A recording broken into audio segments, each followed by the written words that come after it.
drunk tattoo.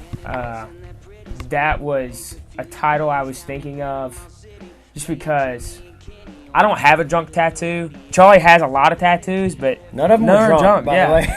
So, but it made me think of just like college and just the dumb stuff that, everyone did at like spring break.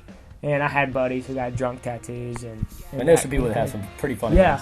So I just started like playing with this little riff, and I couldn't play the riff and sing the first verse. So like I recorded it like at my house and just put it on loop. And then I literally just wrote like this, almost a rap to it. I sent them like, hey, this is what I got. Let me do what feels natural first, and then let's change it. Because I've got an idea in my head that I want to at least exercise first, and then if we hate it, we can start altering it a little bit. Many seconds are wasted then again when it's friends. Well, it's about what you make it. A week with my buddies, I'll never forget.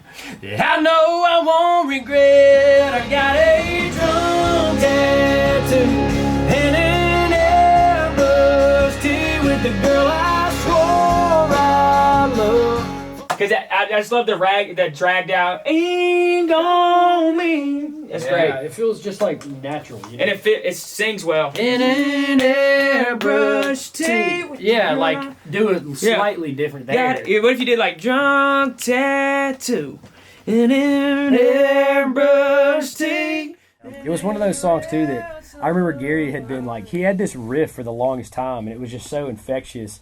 And a lot of times when Gary, like, the creative mind that he has, he'll play these riffs, like, at sound check and stuff like that. And I'll, like, look over at him and be like, yo, you need to do something with that. And it's so funny because he will, like, have this riff, and he's so, like, concentrated on it that he can't function until he writes it. Like, he's like, I have to write this. So I was just really glad that we finally did. Yeah. One, so I could stop hearing the riff so dang often, but now I love it so much that you guys are going to be hearing it so dang often too.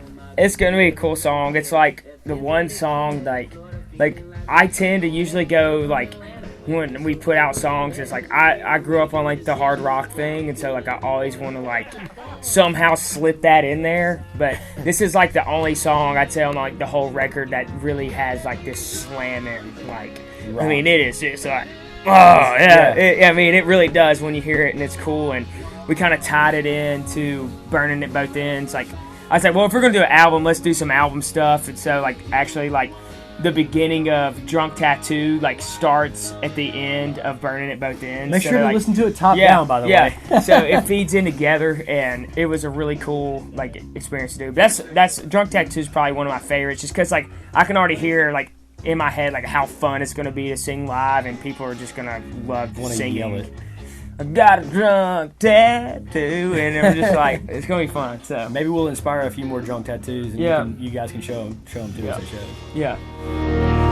I got a drunk tattoo,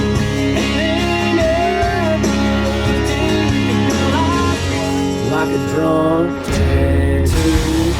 Many seconds are wasted then again when it's friends. Well, it's about what you make it. A week with my buddies on